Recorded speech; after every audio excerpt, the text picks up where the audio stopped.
This is where your inner conflict arises, from the belief that you can kill the ego. You can't kill energy. Energy never dies. The only time energy is destroyed is when God destroys a soul and recycles it into a viable form of high vibrational positivity to be returned to the earth.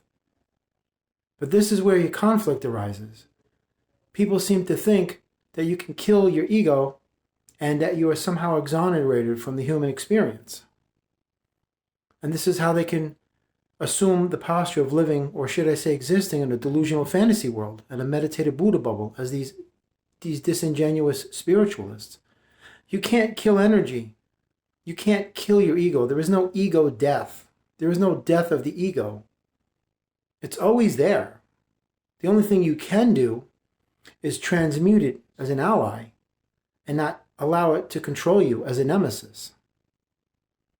But to fool yourself into believing that you can kill energy, you really got to be serious about this situation. You can't kill energy.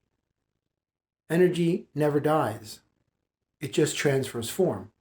So as an alchemist, allow that form that it's going to transfer to be something viable for you, something beneficial, something as an asset, not a liability or a detriment, something that will augment your reality, not diminish it, something that will amplify your intentions, not attenuate them. So to think that you can kill your ego is the same as thinking that you are devoid of being negative, being evil, and being dark, because everyone has those elements in them, because it all comes from source. There's not a creature anywhere on this planet or anywhere in the cosmos that is devoid of darkness, negativity, or evil. There's specific levels and gradations that each form carries, but it's in there, whether it's dormant or active. It's there because source is all things creation. God is evil. God is good, light, dark, the creator of all, not some, not most, not a few things, not many things, not almost all things, but the creator of all creation. So to say to yourself that you've killed your ego is saying to yourself that you now have successfully seceded from God. And now you're something that God has never even created before, which of course is just nonsense. So instead of playing these fictitious, delusional fantasy games, these pretend games, these make-believe games with yourself, just be real about it and say, listen, I can transmute this into something viable. I'm not going to be able to kill it. You can't kill energy. You just can't. It's like a glass that has water in it that's filled to the halfway point. The optimist says it's half full. The pessimist says, of course, it's half empty. But the realist says there's water in the glass. So, be real, man. Just be real about the situation. You can no more kill the ego than you can kill God, or the universe, or heaven, or energy. Nobody has that power except Source to destroy energy and to recycle it. It is what is referred to as death of a soul. And it's inexplicable. I can't explain it in earth words. It's ineffable. It defies a verbal explanation. But anyway, stop lying to yourself. Stop deceiving yourself. Stop fooling yourself.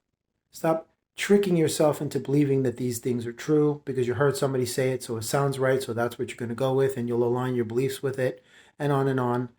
That's how all of this starts. One person says it, and another believes it, and next thing you know, that one person turns into a massive army of people that are all thinking the same. But remember, when everyone is thinking the same, no one is thinking at all. The minds of the few control the minds of the many. You have to be proactive and autonomous in these things. You can't be reactive or homogenous. You've got to think for yourself. Just because they say it on media and mainstream and all that, that's all garbage. That's all psychobabble garbage, self-help garbage. None of that means anything. Some of that stuff is pretty helpful, But the majority of it, it's just the same, popularized, mainstream clutter that everybody clings to. Because it sounds right, it looks right, I'll go with that. But they all come to find out in the end that unless you change as a person, none of that's going to work. You can adopt it and fool yourself into believing this stuff is, viable, but inevitably and eventually you're going to filter it out because you're going to revert right back to your nature again, whatever that is. So to end this video, just saying that you can't kill energy. You can't kill the ego, even if that's metaphorically speaking. Don't even speak in metaphors. Why would you want to even speak in metaphors? Speak the actual truth. Your energy, the ego is energy. The ego is a metaphysical element, just like everything else. Just like everything else, your thoughts, intentions, your perception, all of it's all metaphysical in nature. So address it as such, saying, I cannot destroy you, but I can transform you into something that benefits me, instead of having you be my adversary and my rivalry, my nemesis, the bane of my existence. And I'm having to fight you and confront you and argue with you and battle with you and go to war with you. Instead, I choose to transmute you and have you work for me instead of the other way around. And it can be done. But then you have to realize I can't provide you that pathway because that is a personal journey.